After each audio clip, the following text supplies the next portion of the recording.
This is Fantology. You may have heard of us.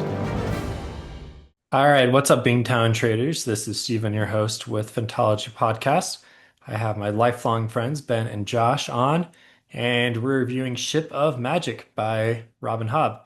Finally, circling back around to several Robin Hobb books. We did Assassin's Apprentice not too long ago, and although it's been a few years since I've read the Robin Hobb works, they do hold a special place in my heart. And Ben and Josh just finished.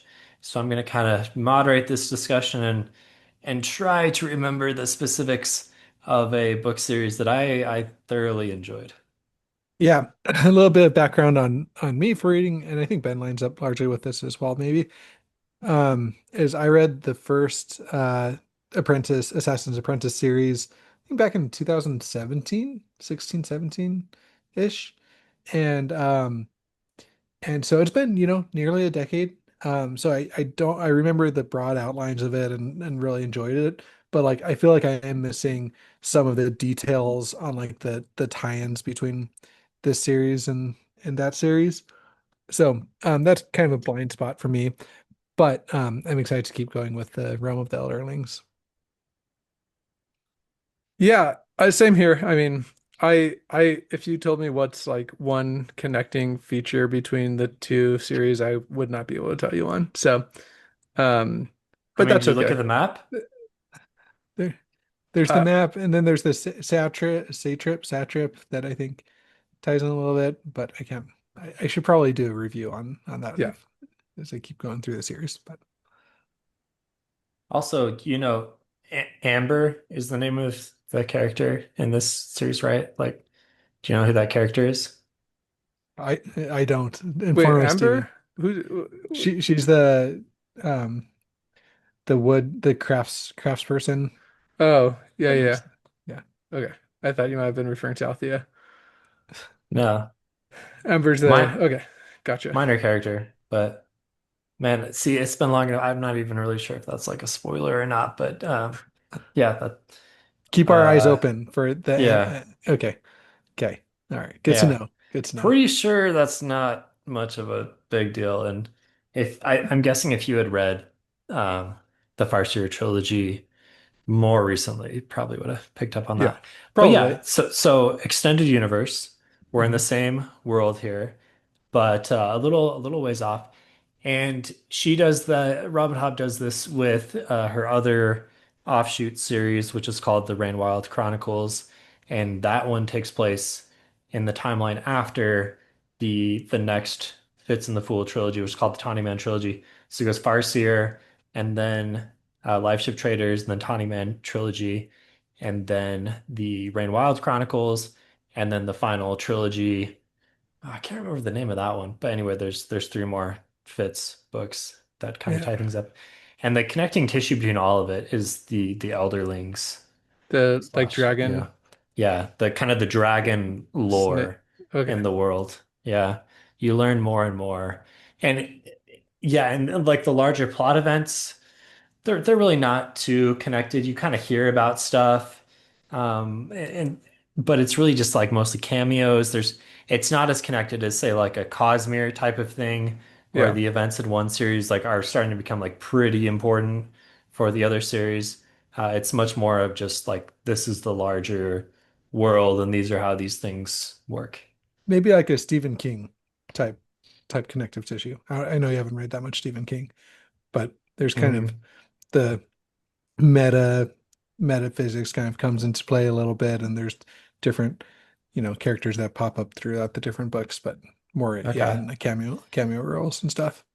Yeah, from what you've told me about yeah, it sounds like it's similar, but I would probably need to read those as a blind spot Man, yeah, for we gotta me, get you reading clearly, Stephen King at some point, Stephen. You'd really enjoy them, I think. at some Yeah. point. Yeah. Yeah, man, that TBR is just relentless. Um, okay. So I think Ben and I both came prepared with some hot takes for the book that we can get into. Um, should we Okay. talk about And yeah, overall well, opinions before we so get let's started? say, Yeah. obviously we're gonna do spoilers in the podcast. So maybe if you wanna, do you wanna just give like a general opinion just Yeah, for like honestly, I don't know. Do people actually listen to these things without reading the book? I feel like they don't. maybe okay. But Well, so general opinion, I'd say I'm mixed on this book specifically. I'm like at like a 6 to 7 out of 10 on it. Can probably be talked into either depending on how this conversation goes. But I do have high hope. I am going to continue the series, and I do have high hopes that it will get better. Um, because so anyway, that's kind of my initial thoughts on it. do you want to say in general like what your pros and cons were? Yeah. So pros, I think that Robin Hobb does a great job at creating fun, like just like interesting settings that you really like being in, like being town, like the ships, the pirate, the whole kind of pirate and like that whole atmosphere is really fun. Especially because I just finished Black Sails. I was watching Black Sails while I was reading it, so I was kind of in the whole pirate Yeah, realm. I also nice. just downloaded Treasure Island, which I think I'm gonna. It's only like 7 hours long, so I think I might just kind of listen to that in between. Um, which I'm kind of yeah, just in this whole magic system. Sure. Um, and so that's a big plus. The characters are mixed for me. I really like some of them, and I think that others are. I'm gonna say problematic. I think is a good word for it in different ways. Um, so I don't want to get too much into that without spoilers, but characters are mixed, and then the plot or the pacing I thought had some pretty big issues. So those are my but of course like Robin Hobb is always so like she's such a great author that even with all those issues, just like the way that the book's written and the feel of it and reading it is a joy. So yeah. Hmm. Okay. Okay. Yeah, we'll get into those in more detail. Ben, what were your like same level of takeaways? Honestly, this was very close to being a DNF for me. Oh Um, my gosh. like Okay. it was very so I will say I agree with Josh. I think that the book it's like a well-written book in a lot of ways. Man, you guys are already on thin ice after the whole Greenbone issue. Like, yeah, we'll I'm see. just there like I said, it was like I can recognize that Robin Hobb is a great author. And the world feels lived in, it feels robust. It feels like, when there's just two characters in a room talking, you feel like there's a whole world going on outside of them. In terms of that, it was amazing. But my enjoyment, like I would dread reading this book. I would be like, I do not want to turn this book on. I don't Oh want my to listen to gosh. it. I don't want to read it. I wish it was over. Oh I, dang. I was not really like that. but it wasn't necessarily because it was a bad book. It was because like again, in typical Hobbian fashion, nothing good ever happened. Just bad after bad after bad after bad, and then more bad, and then like maybe the last like 5% was like a little bit of ray of hope, but then more bad after that too. You're just looking at it from the wrong perspective. Like from Kennett's perspective, it went pretty well, right? No, no. Why would Kenneth? Why would he enjoy it? He's missing a leg and he has fever breaking out and he's on death's door knocking. Does that all happen? I mean, I just remember he He- captures the live ship. cool. Yeah, He at the captured very end. Yeah. at the That very end. And he Yeah. has like and even that the one character that has Isn't something good like happen to him you don't like. fever kind of a constant in the life of a pirate? Like, you Again, know, the one character you wish something bad would happen to is pretty much good the whole time. hmm. meaning Kyle, right? No, Kenneth, the Oh, pirate. Like I'm not rooting for Kenneth. He's an Well, evil bastard. uh, Like come on. yeah, that I mean that was a little tongue in cheek, Yeah, my well, initial comment, but yeah. if Edith or whatever her name is heard that, then she would cut your tongue out. That's I all his right. remember that's his woman that's that his yeah, yeah. yeah. That's his So I don't what know. are I the that's his pirate. Is that his like pirate paramour woman or is she like Yeah, his yeah, who is this woman? I don't that remember. Is that's she who like would the keep him first mate? company. That's who would keep him company when he went to a certain brothel, and she managed to like gain his good graces and make him make like get onto a ship, and then kind of became the de facto captain when he was uh Ah, okay. This is sounding injured. familiar now. Oh, Yeah. So anyway, just okay. and we can, I'm sure, go through like each of the characters' plot lines a little bit, and I can, there's not going to be much to say about crappy things happen to them the whole time. Um, Okay. so So, I mean, you've read other books where I have crappy read things other books. happened. Yes. Well, I know you've read other books, but like Well, specifically where bad events happen to characters. so here's the thing. I was thinking I'm about just this. talking about Stephen King, who, Yeah, yeah, Stephen you King, know, sure. But okay, I, I was thinking about why this one felt different because actually my like one of my favorite books of all time was Way of Kings, and like Kaladin pretty much just has crappy things happen to him the whole time. And so I was like, why does that feel different, right?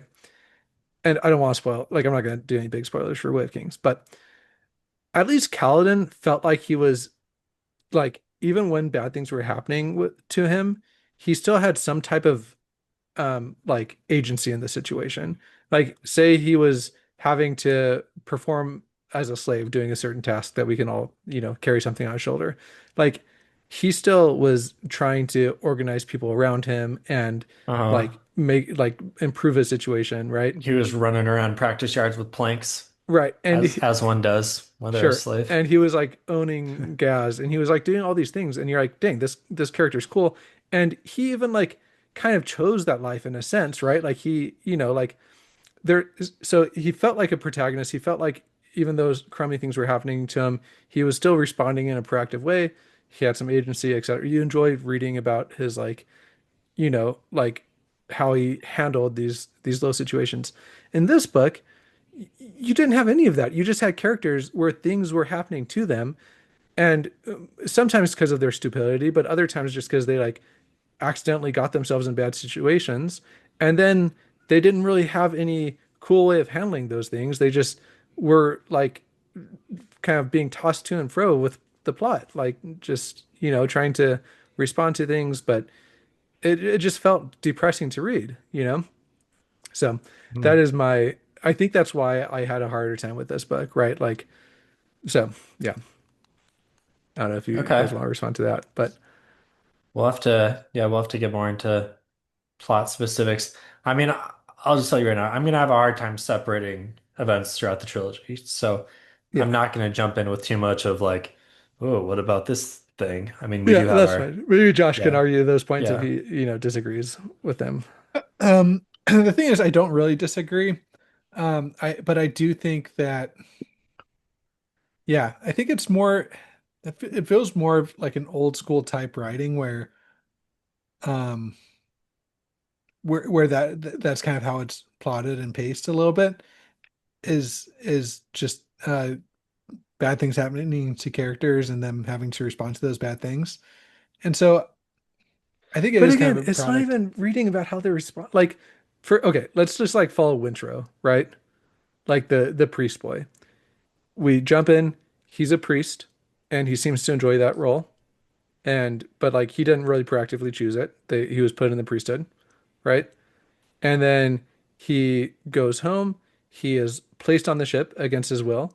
He like ends up just being there. He can't, not really trying too hard to get out of the situation. He just kind of accepts the fate, but like he's kind of a stick in the mud about it, but doesn't do anything to proactively improve the situation. Then he, fails to like win any of the crew over to his side, even though he has chances to do it. He just chooses to live by this like superior moral compass that like is obviously flawed in a ton of aspects. So doesn't gain any favor with the crew. Keeps on making his dad hate him. And then he gets injured, loses a finger. Uh, at least shows like some stoicism there that ends up getting the crew on him, like on his side a little bit, but then kind of throws that away by not really following up with it at all. Yeah, And then, didn't jump in to wrestle the bear. yeah, didn't Kaladin jump would have into totally been in wrestling that bear. Kaladin would have been like, honor's Kal dead, but I'll see what I can do. Kaladin would have just glared at the bear and would Are have we dropped gonna dead. compare every character to Kaladin? No, but okay, and then he just like is wandering Well, around after a they're bit. both like young men sold. Well, we get to the point where he's sold into slavery in a few Yeah, Ben rant minutes. yeah, and then he's just like abandons oh, what's the ship's name? Vivacia. Vivacia, for no apparent reason. Like the one good thing he has going for him, he abandons her. Is just wandering around and then just choose to mediocre like provide some type of comfort to slaves, and which is a good thing to do, I guess, but it's not like he sought that out. He just like stumbled across them, then like rolls a nat one and is then made a slave, chooses not to contact his dad for some random reason, and then is branded as a slave, and then freaking goes on the ship, back on the ship, based on the second in command, and then is just like branded as a double slave, and then just the book ends. Like what Well, no, about that? wait. And Okay. then he leads a whole slave rebellion and No, kills. then the random slaves convince him to unlock him Yeah. because they like just a little bit like say that this isn't fair. And he's like, "You're right, it's not fair. Here's the keys." And then ends up getting everybody on the ship killed besides him and his dad because he trusted that the slaves would randomly leave their captors Well, he didn't alive. even, yeah, he didn't even really like ask them if they would. Like he Yeah, just kind of assumed that they would, assumes that they would, and then obviously they're not like going to all do singing that. like Kumbaya. Yeah. And then like like what part of that plot journey for that character was interesting, or like what part did he display any type of agency besides just being kind of like an So, idiot kid? so I am totally on board with this rant. I also, I was supportive of him kind of getting off Vivacia. Except for then I read, and I probably knew, should have picked up on this beforehand, but it said that he only would have had to wait a few more months until he turned like 16 or 18, Yeah, and then he would have been like free to leave. So I'm like, dude, you couldn't stick it out for like 6 weeks or like 8 weeks or whatever. Like, come on, buddy. That is just like selfish. Like, yeah. Why does he leave? What are the circumstances No, there? oh, it's he's just just the like, start of a new chapter. He's off the boat. well, no, well, basically he was just like, I'm losing myself, and I can either lose myself like on the ship, or like it was basically like something like that. Like Yeah. he wasn't being true to like his Yeah, but who he again, wanted like to be. he's not Yeah, even like really making the best of, like he's not trying to be a good priest on the boat. He's not like going around trying to convert people to Saw. He's not yeah.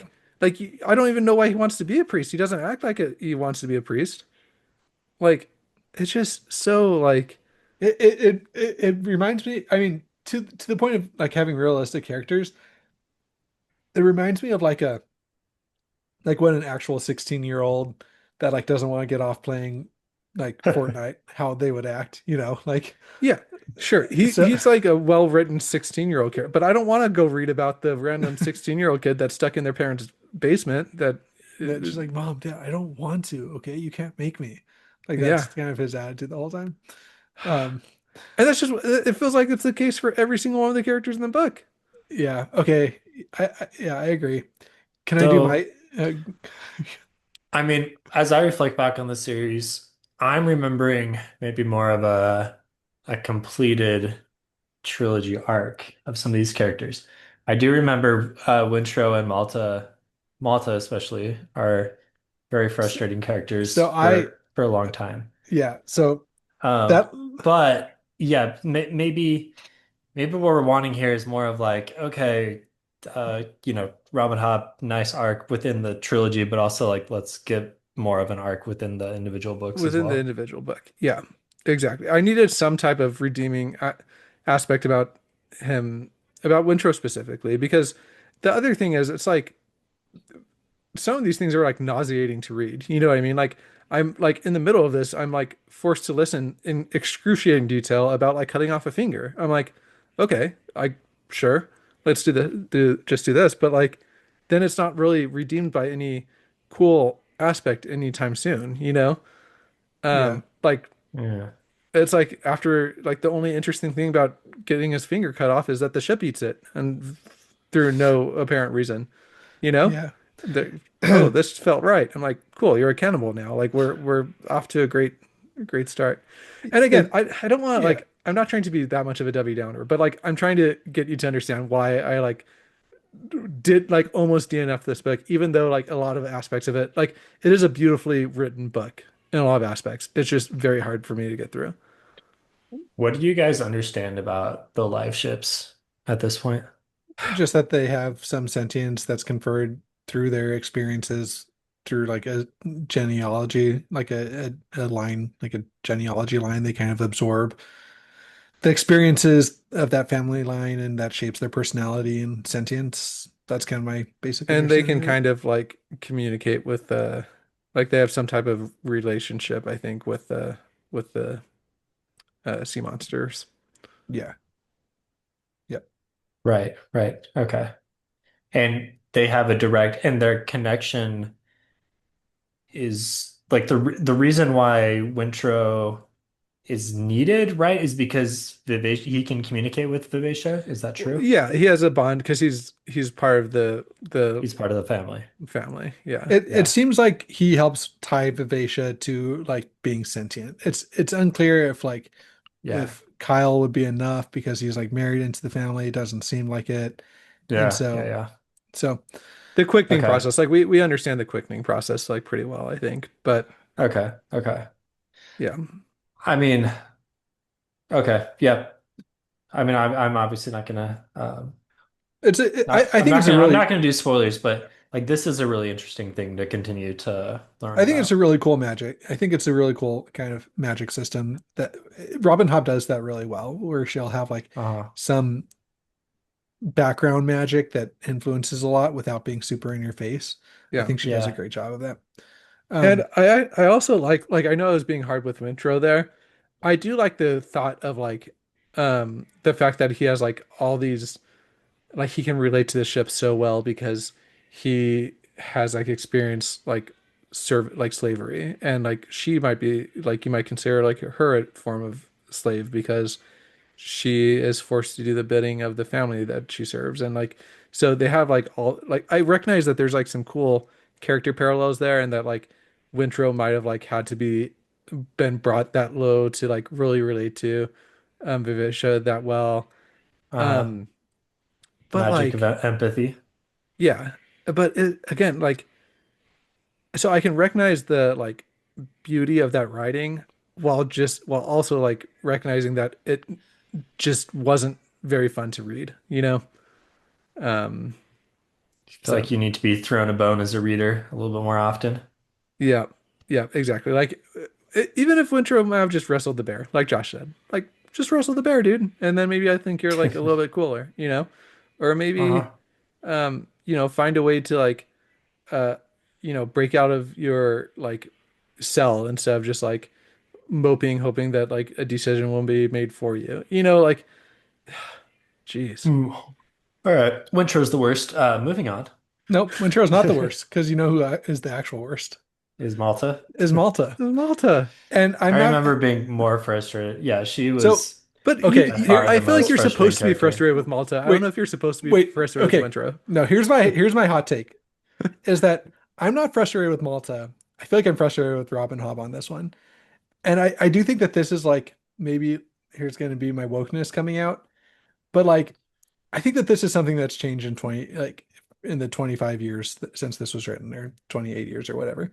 Like I think that now seeing maybe it's just like as a like girl dad or whatever, but now seeing like a 12-year-old that's like being kind of groomed by her dad and like and by society and then more directly by a kind of like creepy old he's not that old. I think he's like in his like late teens, early 20s, the Rain Wilder.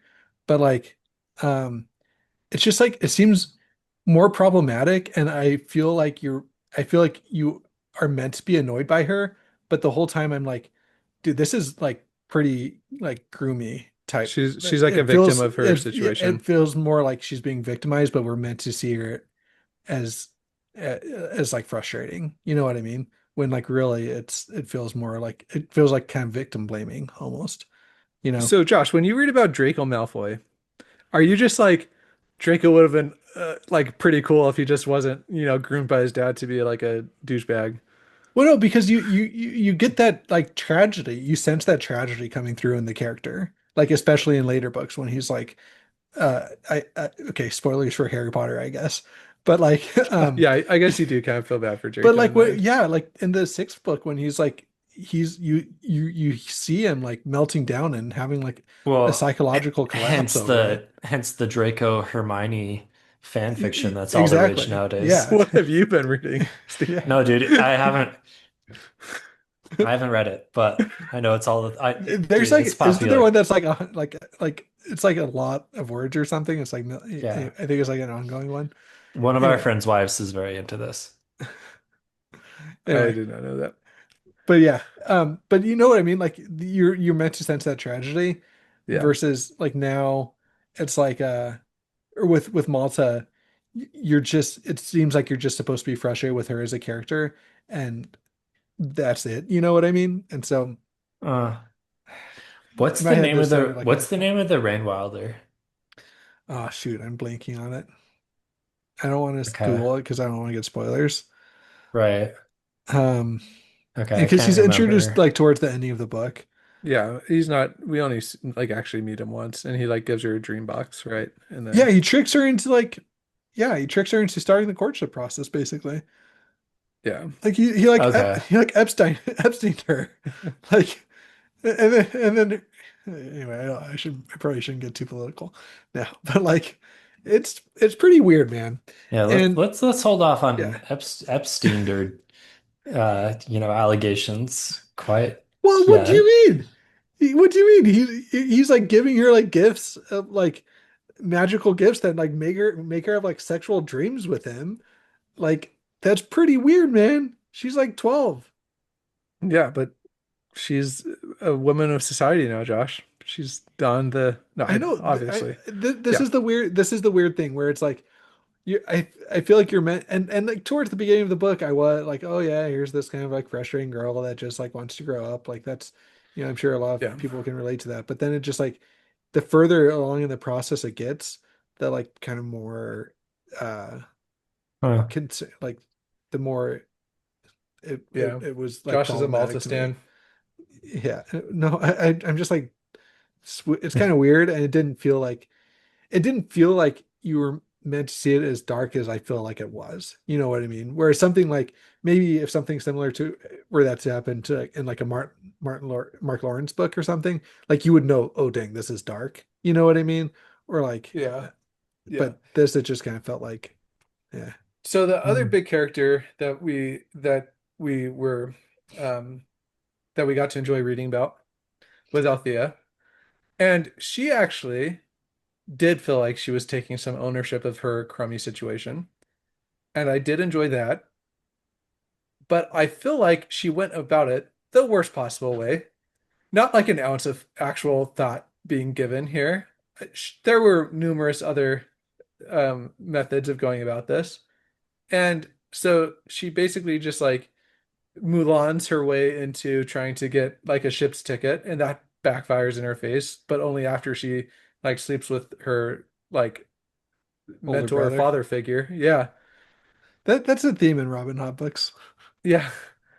And so Is I will say, that who does she is that Brashen? yeah, Yeah. she Yeah, sleeps with okay. Brashen. And um yeah, I was gonna make some jokes, but again, not she's probably the person I enjoyed reading about the most because it does feel like she actually accomplished something. She like learned how to be a good deckhand and she learned how to be a good ship's boy. She basically like did everything that like you would have wanted like Winthrop to do, but she did it and yeah, I enjoyed it. But then at the end, it was like, well, now just everything failed anyway. So like even the character that was doing cool things trying to further her like future still got like stomped on, you know? Yeah. Remind me what happens with Paragon in this book. Yeah, Paragon's just mopey and I think nothing really. Like Okay. There yeah, he's being threatened of being like cut up and Amber is like trying to get him to get some his motivation back and I think that's kind of left on a cliffhanger if I remember correct. Okay. yeah, Second book is called Mad Ship or The Mad Ship, referring to Paragon. So yeah, okay. I mean this review slash rant is reminding me how much, how much of a slow burn we can expect from those of the Hobbyian following, right? I Yeah. did. And Go ahead. yeah, and there's quite a, I mean, there's a lot of setup here. Most of the moments that I'm remembering from the trilogy have not happened. Have not. Yeah. Well, it sounds like there's some decent payoff, so maybe I'll just suffer through like a whole nother book until we get to the third book, which will likely have all the payoff in it. I seem to remember. I think Murphy. She really. Man, I haven't watched these videos since she put them out like years ago, but I think she really liked Madship, and I don't think she liked the first one as much. So I'm really hoping that that's the case for me. Um, yeah. I remember really liking Paragon eventually. Yeah, Becomes I'm a sure. Yeah, pretty, yeah, yeah, yeah. he does have the like most interesting backstory, and yeah, again, man, it sucks because again, I really love the world. I love the fact that like when I am like listening or reading to the books, I can like have such a vivid picture of what's going on, and it feels like it's Uh, really lived in. And I just needed like some type of joy, you know? So that's all I'm looking for out of the second one. Give me some wins, you know?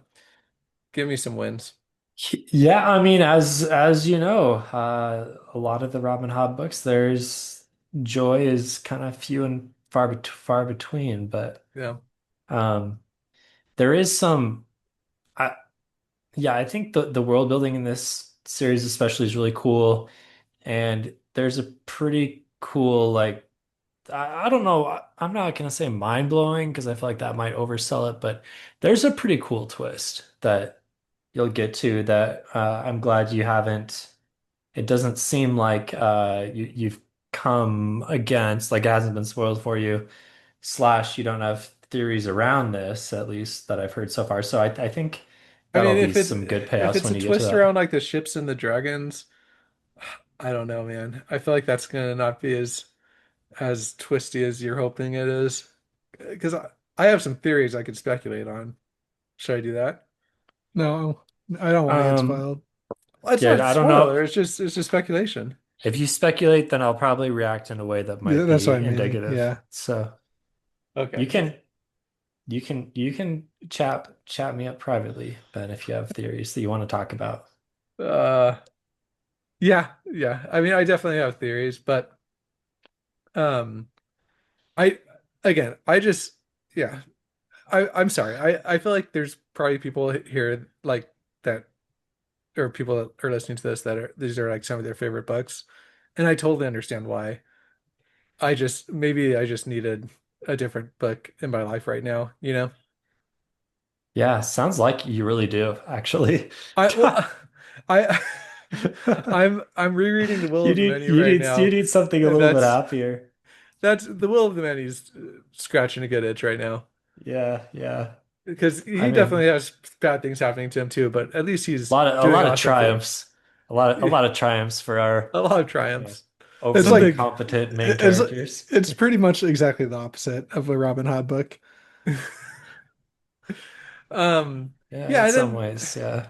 gosh dang it, just to round off, there's some characters we haven't even mentioned. We only have a few minutes, but like Kenneth, not great, right? Like the his whole mission of Well, becoming like king of the cap. Kenneth's a dirtbag for sure, but I can't remember how much you know about him at this point, but I think he becomes a pretty dynamic character. Like he's got, you know, a background of his own that, yeah. Anyway, Okay, I feel like Kyle is such a man. I hate Kyle so much, and like you're supposed to hate him so much, he's but just like kind of a jerk, right? he's just bad. He's Like like I toxic wish that masculine. He's I like the he would be like a stock bro today, you know? I yeah, no, he would be like the worst kind of crypto. He wouldn't be like the crypto. He would be like a crypto bro, like not even stock bro. He'd be like a crypto bro that like isn't even trying to pretend like, oh, we're doing crypto so that we can break free of the like like the patriarchal chains of like modern capitalism and like unitary monetary theory or whatever. Like he wouldn't even couch it and all that like stuff. He'd just be like, yeah, let's like rug pull whoever we can to like get rich. Like that's the kind of like Yeah, That's, it's that's the like crypto bro American he would dream be. right there, Josh. You he just he described the American he'd dream. be like the Andrew describe Tate the. of he'd be the Andrew Tate of like Oh yeah, of exact um but like there's like the hard thing is I feel like there's like a good villain in there, but he's just stuck being like a one-dimensional villain. Like I could see him getting to the point where I'm like, dang, this could be an awesome villain, but he's just like not doing any of those things that would get him there for me. So it's kind Yeah. of hard. I mean, he kind of sucks. He's not that awesome of a character. I think Kenneth does become that like really interesting villain. Okay. And I don't know how That's you feel cool. about that now, but for me, he definitely is after 3 books.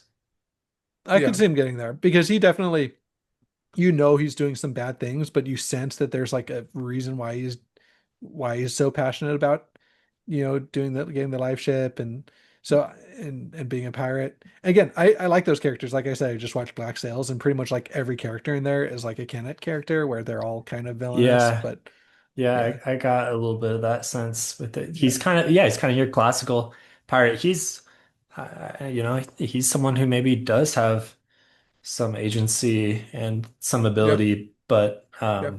yeah, Again, the not only someone. time you're reading about a character with agency, you're like, I wish this guy didn't have so much agency. I would, Yeah. Oh man.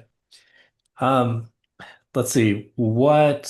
Yeah, we don't want to do theories, but I guess what do you need to see in the second book that we haven't touched on before that's gonna like flip the script for you or at least kind of bump up the rating a little bit more?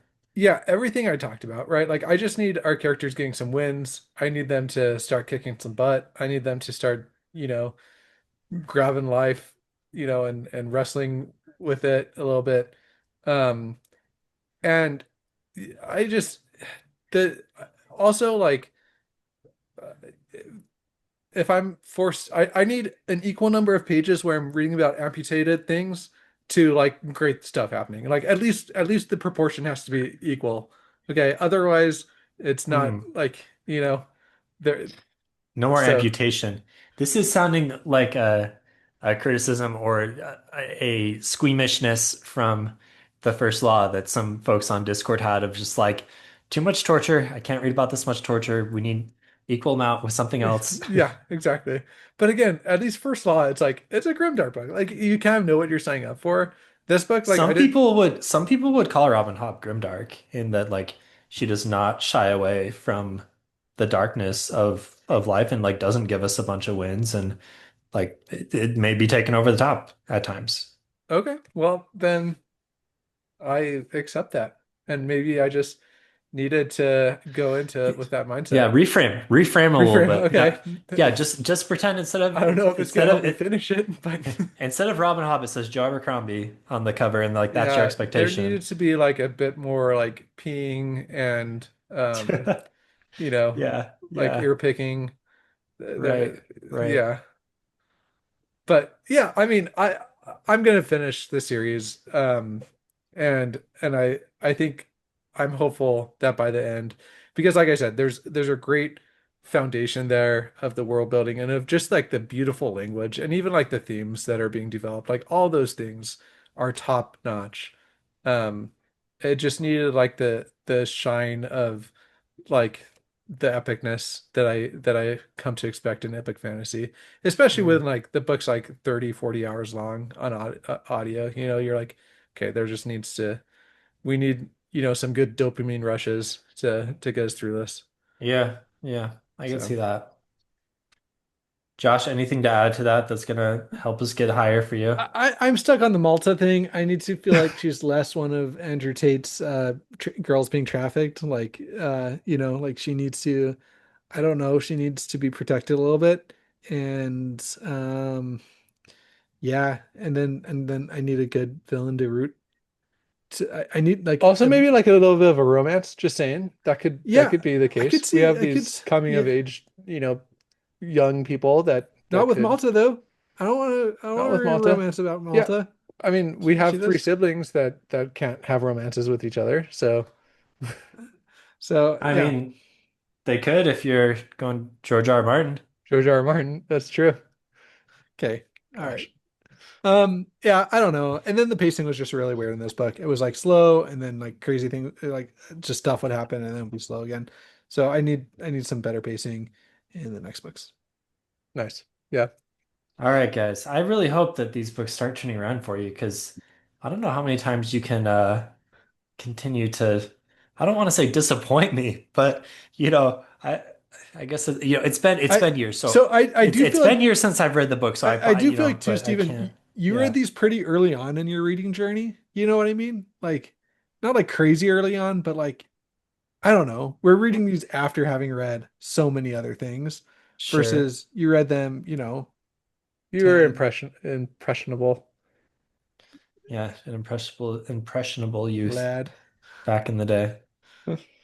Anyway, All right. just If you want to tune in to anything else that Phantology does or chat with us on Discord and let us know why all of these opinions about the live ship traders are wrong or right, whatever you think, then you can comment, on the video or episode below, or you can join our Discord, and the Discord invites are also in the comments below, and hop on there. It's always a good time. We've got a monthly book club thing going right now, and I think we're doing The Damned King by Justin Lee Anderson, a new release. Usually when there's these new releases, we try to catch those and get some interest going. But until next time, I guess I'll see you guys later.